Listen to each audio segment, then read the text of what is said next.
बिस्मिल्लाहिर्रहमानिर्रहीम। हमने इंग्लिश का जो पेपर 2 है, प्रेसिएंट कंपोजिशन, उसका जो एमसीक्यूज पार्ट होता है सिनोनिम और एंटोनिम्स का, वो सीरीज़ स्टार्ट की हुई थी। बेसिकली हम 501 सीरीज़ कर रहे हैं क्योंकि ये मोस्ट इम्पॉर्टेंट है। इसके बहुत सारे जो वर्ड्स हैं वो एग्ज़ाम्स में आ जाते हैं। मोस्टली CSS PMS के एग्ज़ाम में आलमोस्ट 50% जो वर्ड्स हैं वो इसमें से आ जाते हैं। तो लेट्स स्टार्ट। आज की जो एक्सरसाइज है इसमें हम सिनोनिम करेंगे, वर्ड करेंगे, फिर उसका एंटोनिम करेंगे और उसके मीनिंग्स करेंगे। पहले वर्ड होगा, फिर उसका मीनिंग होगा, फिर आगे उसका एंटोनिम होगा। सबसे पहले ये सीरीज नंबर 2 है 501 की, एक्सरसाइज नंबर 2। विदड्रॉ, विदड्रॉ के मीनिंग है टू रिमूव और टू रिट्रीट। टू रिमूव किसी चीज़ को हटा देना या रिट्रीट करना, पीछे कर देना। एंटोनिम इसका है एडवांस, आगे बढ़ना। सीक्रेट, बहुत ही प्यारा वर्ड है सीक्रेट। इसका मतलब है हिडन, छुपा हुआ, कोवर्ट, छुपा हुआ, और किसी चीज़ से पर्दा हटा देना। एंटोनिम इसका होगा ओवर्ट, मतलब किसी चीज़ से पर्दा हटा देना। हर्टफुल, हर्टफुल मतलब जो दिल के साथ हो। जेन्युइन फीलिंग्स, सिंसियर इसका मतलब हो गया जेन्युइन फीलिंग या फिर सिंसियर। इसका जो एंटोनिम है वो इनसिंसियर है। अगला वर्ड है हमारे पास इम्पार्शियल। इम्पार्शियल, पार्शियल का मतलब होता है किसी चीज़ को डिवाइड करना, ठीक है ना, जो आधा होता है। इम्पार्शियल मतलब जो आधा ना हो। विदाउट प्रिजुडाइस एंड बायस के मतलब बगैर किसी उसके इख्तलाफ के या बगैर किसी तकसीम के, बगैर किसी डिवाइड के। अच्छा, फिर इसका जो एंटोनिम है वो बायस्ड है, मतलब वो किसी का पार्टी हो जिसमें अभाम हो, जो ना हो। अगला वर्ड हमारे पास मतलब जो चमकार हो, लोई चमक रहा हो, जैसा कि हमारा बल्ब होता है। तो इसका एंटोनिम होगा वो डिम होगा, जैसा कि डिम लाइट, कम लाइट। एव, सेंस ऑफ डीप रिस्पेक्ट, मतलब किसी रिस्पेक्ट देना। अच्छा, इसका जो एंटोनिम है वो कंट है, कंट। फिर एक वर्ड जिसको हम पिट बोलते हैं, इसका मतलब होल है, सुराख, इसका मतलब होल है। और इसका जो एंड है उसका मतलब पीक, मतलब पर। अच्छा, एक वर्ड है रूटन।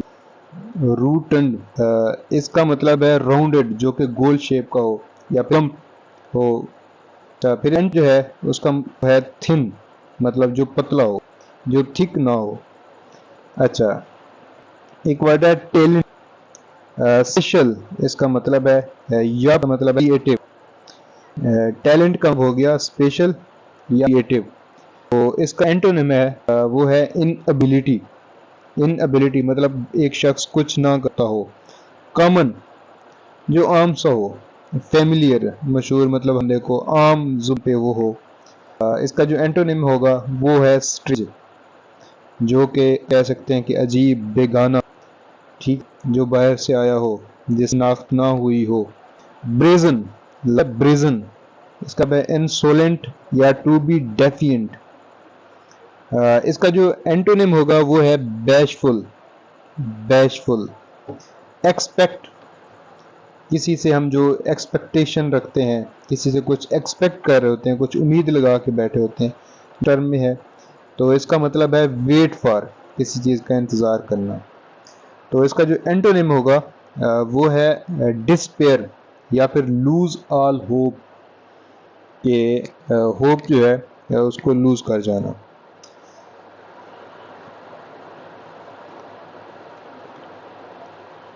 एक लफ्ज है मेलोडोरस, इसका मतलब है बैड।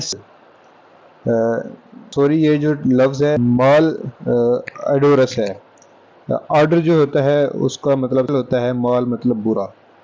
तो माल odours have a bad smell, मतलब जिसकी जो स्मेल है वो बुरी हो।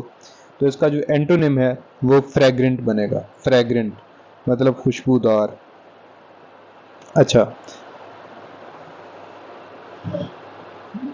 मैमाल एडोरस।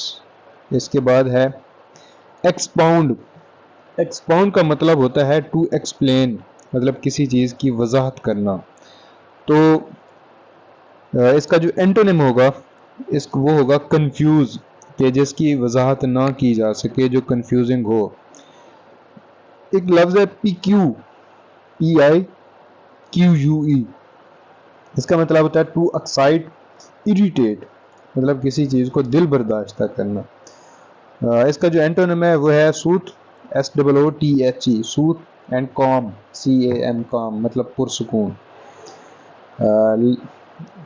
अगला जो हमारे पास लफ्ज़ है वो है अबेट। इसका मतलब है टू रिड्यूस एट डिग्री और इंटेंसिटी, मतलब किसी चीज़ को एक शिद्दत पे जहाँ पे वो गया हुआ है उससे थोड़ा सा पीछे ले आना, कम करना, ठीक है ना। और उसका एंटोनिम जो है वो है ऑगमेंट, मतलब बढ़ाना। ऑगमेंट का होता है बढ़ाना या बढ़ना या आगे जाना। डर्थ, डर्थ होता है स्कैर्सिटी, किसी चीज़ की कमी। लैक ऑफ समथिंग, किसी चीज़ की कमी। इसका जो एंटोनिम होगा वो है अबंडेंस, किसी चीज़ की ज्यादती। पीक्ड, पीक से ये है पीक्ड, टू अपेयर पेल और वेन, मतलब कमज़ोर नज़र आना या बीमार नज़र आना। टू बी रूडी और हेल्दी, मतलब सेहतमंद नज़र आना। अब्रिज, ब्रिज का मतलब है आपको पता है, ठीक है ना। अब्रिज मतलब मज़ीद किसी चीज़ को कम करना, अगर कोई फासला है तो वो जो गैप है उसको मिनिमाइज करना। इसका मतलब है शॉर्टन। तो इसका जो एंटोनिम होगा वो है एक्सटेंड, बढ़ना। किंडल, इसका मतलब होता है कि जब दिए को हम आग लगाते हैं तो वो जलना शुरू हो जाता है, रोशनी देने लग जाता है। इसका मतलब है स्टार्ट बर्निंग। अच्छा, अब जो इसका एंटोनिम है वो है स्मूथर, स्टिफल या सुप्रेस, किसी चीज़ को सुप्रेस कर देना, कम करना, उस पर प्रेशर बढ़ा देना। मीगर, मीगर मतलब जो चीज़ क्वालिटी में या क्वांटिटी में कम हो। मीगर, लैकिंग इन क्वालिटी और क्वांटिटी। इसका जो एंटोनिम होगा वो copious, present in large quantity, मतलब कॉपियस या present in large quantity. Philistine, ये नज़र तो आ रहा है लेकिन मैं फिर भी वाजे करना चाह रहा हूँ इसको। Philistine, a person guided by material values, मतलब जिसको गाइड किया जाए कि पैसा ही सब कुछ है, मटेरियल थिंग्स ही सब कुछ है, मोरालिटीज़ ना हो उसमें, ठीक है ना। तो सेल्फिश जो चीज़ें होती हैं उससे उसको गाइडलाइन दी जाए। फिलिस्टाइन का जो एंटोनिम है वो है इंटेलेक्चुअल, मतलब जिसमें नॉलेज हो, इंटेलेक्चुअल बंदा हो। जीनत, जीनत इसका मतलब है हाईएस्ट पोजीशन या अपेक्स, जैसे अपेक्स कोर्ट होता है, मतलब जो सबसे ऊपर हो, तो इसको हम कहते हैं जीनत। इसका जो एंटोनिम है वो है नादिर या फिर लोएस्ट पॉइंट, जो सब नीचे पॉइंट। अच्छा, एक टर्म है गर्मी। इसका मतलब टू बी अप्रोप्रिएट रेलिवेंट, जो चीज़ किसी से मुवाफिक हो, किसी से मिलती जुलती हो। तो इसका जो एंड होगा वो है रेलिवेंट, का जो नेम है वो है रेलिवेंट। इरेसिकेबल, इरेसिकेबल, इरेसिबल, इरेस हाँ इरेसिबल। इसका मतलब है इजीली एंगर्ड, मतलब जिसको आसानी से गुस्सा दिया जा सके, दिलाया जा सके, मतलब अचानक जैसे कोई बात करो और उसको गुस्सा आ जाए। इजीली एंगर्ड, जिसको आसानी से गुस्सा दिया जा सके। तो इसका जो एंटोनिम है वो है प्लेसिड, काम और सीरीन। अच्छा, एक लफ्ज़ है अप्रोबेट। इसका मतलब है टू अप्रूव या सैंक्शन, मतलब किसी चीज़ की मंजूरी देना। अप्रोबेट, अप्रोबेट, टू अप्रूव या सैंक्शन, लाजमी करार देना। तो इसका एंटोनिम जो होगा वो है इररेलीवेंट। इसका जो एंटोनिम है टू कंडेम, सॉरी अप्रोबेट का जो क्योंकि एक तरफ से अप्रूव है या सैंक्शन करना, लाजमी करार देना, तो इसका जो एंटोनिम हो गया वो हो गया टू कंडेम, किसी चीज़ को कंडेम करना। अगला जो है सुपरसीलियस, सुपरसीलियस इसका मतलब है कूली, ठीक है ना। इसका जो एंटोनिम होगा वो है मीक। अच्छा, एक टर्म है अप्रोविडेंट, इम्प्रूविडेंट। टर्म क्या है? इम्प्रूविडेंट। इसका मतलब है केयरलेस, जो कि लापरवाह कहते हैं जिसको हम, ठीक है ना, जिसको किसी किस्म की कोई फिक्र ना हो। तो इसका जो एंटोनिम है वो है कॉशियस, जो फिक्रमंद हो किसी चीज़ को लेके। डीमोर, डीमोर इसका मतलब है डिले करना या हेजिटेट करना, हिचकिचाना। तो इसका जो एंटोनिम है वो है इम्ब्रेस, इम्ब्रेस। फैचुअस, फैचुअस का मतलब है फुलिश, जो कि दाना ना हो, अक्लमंद ना हो, कम अक्ल हो, उसको कहते हैं फुलिश। तो जो इसका एंटोनिम है वो है सेंसिबल, जो समझदार हो।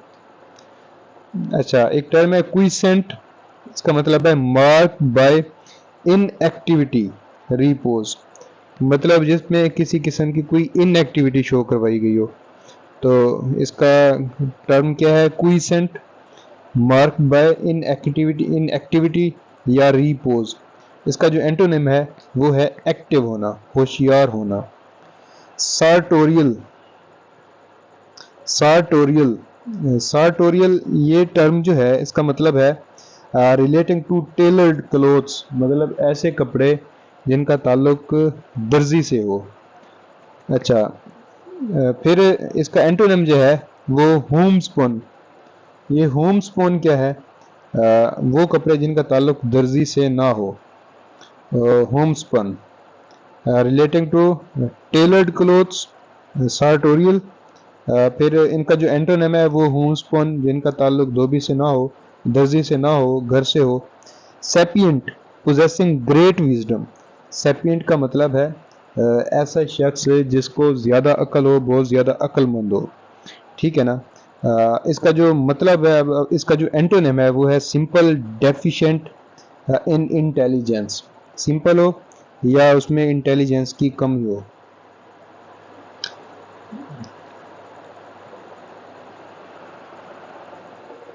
अगली जो टर्म है वो मैच्यूटिनल है, मैच्यूटिनल। इसका मतलब है रिलेटिंग टू मॉर्निंग, मतलब सुबह का जो टाइम हो या सुबह कोई बंदा शख्स उठता हो तो हम कहते हैं ये मैच्यूटिनल बंदा है। इसका जो एंटोनिम है वो है क्रीपस्कुलर और relating to the till night.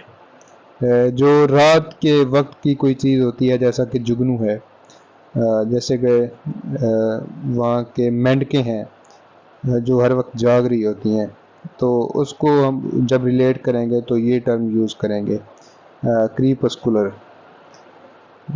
अगला एक लफ्ज़ है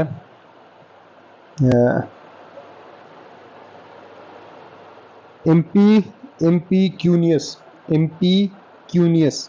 दोबारा देख लें, इम्पीक्यूनियस। इसका मतलब है हैविंग लिटिल और नो मनी। इम्पीक्यूनियस इसका मतलब होता है ऐसा शख्स जिसके पास या तो कम रकम हो, या फिर ना होने के बराबर हो, या फिर बिल्कुल ना हो। इम्पीक्यूनियस। इसका जो एंटोनिम होगा वो है वेल्दी। इसका जो एंटोनिम होगा इम्पीक्यूनियस का वो होगा हेल्दी। तो यहाँ पे ये एक्सरसाइज एंड होती है। दोबारा रिपीट करवाता चलूँ कि ये जो 501 की वोकैब है ये थोड़ी सी टफ ज़रूर है, लेकिन ये रिलेट करती है हमारे CSS PMS के एग्ज़ाम को। उनमें ये बहुत सारे आ जाते होते हैं MCQs के अंदर, एंटोनिम या सैनोनिम। तो इसलिए हम ये एक्सरसाइज कर रहे हैं।